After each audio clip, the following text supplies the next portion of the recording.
जय श्री कृष्णा। मैं हूँ दीप्ति दुआ और मैं स्वागत करती हूँ आपके अपने शो हम पूछेंगे आमने सामने में। तो चलिए मिलते हैं प्रोमिला गुप्ता जी से।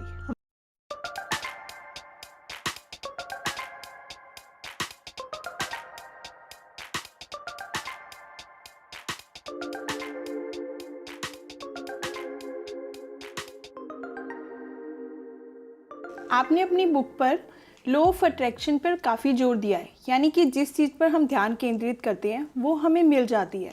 पर ऐसा हम नहीं कर पाते क्योंकि हमारे अंदर एक डर होता है। तो इस इच्छा शक्ति को बनाने, दृढ़ इच्छा शक्ति को बनाए रखने के लिए आप क्या सुझाव या टिप्स देंगे? मेरी बुक का कंप्लीट टाइटल है how I became the universe, the secret to the secret. Okay.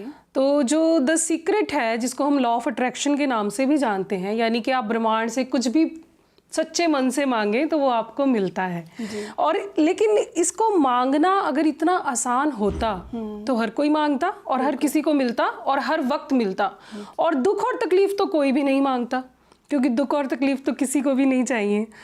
तो इसका भी एक सीक्रेट है कि जब आप ब्रह्मांड से मांगेंगे तो कैसे मांगेंगे और कैसे वो ब्रह्मांड आपको देगी। पहली बात मैंने ये कही कि आप अपने ही ब्रह्मांड हैं, यानी आप खुद से ही मांग रहे हैं। अब जब आप खुद से मांग रहे हैं तो आपको ये भी पता होना चाहिए कि जो आप मांग रहे हैं क्या सच में आपको चाहिए।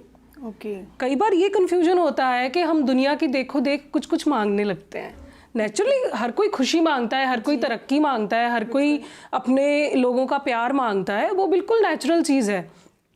लेकिन लॉ ऑफ अट्रैक्शन का एक नियम ये है कि जो आप मांग रहे हैं, जिस समय आप मांग रहे हैं, जितनी खुशी से आप मांग रहे हैं, उसी खुशी के एहसास में अब आपको रहना है। ऐसा नहीं कि अभी तो आप बहुत प्रेम से कुछ मांग रहे हैं, अब थोड़ी देर बाद आपको गुस्सा आ गया कि मुझे तो कुछ मिलता ही नहीं है।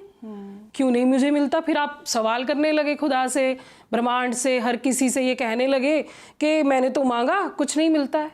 आपको एक पल तो पूरा विश्वास है जब आपने मांगा, दूसरे पल आपका विश्वास कहाँ गया पता ही नहीं। फिर आप कहते हैं चलो कोई बात नहीं, मिस्टेक हो गई, दोबारा मांग लेते हैं। मतलब हमें विश्वास, सॉरी मैं बीच में बोली तो आप, हमें विश्वास बनाए रखना है। हाँ, लेकिन वो विश्वास बनाए रखना बिल्कुल आसान नहीं है, संभव ही नहीं है। जब तक आप ये नहीं मानते कि आप अपने ब्रह्मांड हैं, जब तक आपको असल में गुस्सा आना कम नहीं होता, मैं ये नहीं कहूँगी खत्म होना में बहुत समय लगता है, मैं जब तक आपको विश्वास पूरे तरीके से नहीं आता, जब तक आपको अगले ही पल ये डाउट नहीं होगा कि आपने मांगा तो है, मिलेगा कि नहीं मिलेगा, इस तरह की एनर्जी में आने के लिए आपको मेडिटेशन बहुत ज़रूरी है। इस वजह से मैंने कहा है कि जो सीक्रेट का ये सीक्रेट है, ये लोगों को नहीं पता।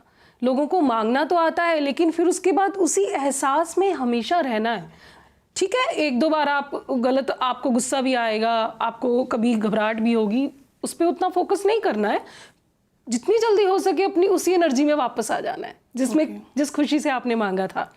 और आपको ये पता होना चाहिए कि जो आप मांग रहे हैं आपको सच में चाहिए कि नहीं। ये इस बात पे मैं पूरा फोकस इसलिए करूँगी क्योंकि आप देखिए जो बहुत अमीर है उसको फिर पैसा ही चाहिए, और कोई बहुत खूबसूरत है तो उसको और खूबसूरती चाहिए और नाम चाहिए। तो आपको लगता है ये आपको चाहिए, कई बार आपको ये नहीं चाहिए होता। वो भी मेडिटेशन से पता चलता है। तो मेडिटेशन से आपको ये पता चलेगा आपको क्या चाहिए, और मेडिटेशन से आपको ये पता चलेगा कि आप उसी एनर्जी में जिसमें आपने मांगा था उसी में कैसे रहें ताकि वो आपको मिल जाए। यस। रामायण के युद्ध में प्रभु श्री राम श्रीलंका से ही अपने गुरु से बात कर लिया करते थे। महाभारत के युद्ध में आंख बंद करके शस्त्रों को हमने हाथों में आते हुए देखा है। ये सब लॉ ऑफ अट्रैक्शन के ही उदाहरण है। लॉ ऑफ अट्रैक्शन को कैसे ध्यान केंद्रित करना है, ये प्रोमिला जी ने हमें बहुत ही अच्छी तरह से समझाया है। ऐसे ही महत्वपूर्ण सवाल चलते रहेंगे, तब तक आप खुद को महसूस कीजिए, क्योंकि कुछ रौनकें सिर्फ खुद से होती है। Stay tuned.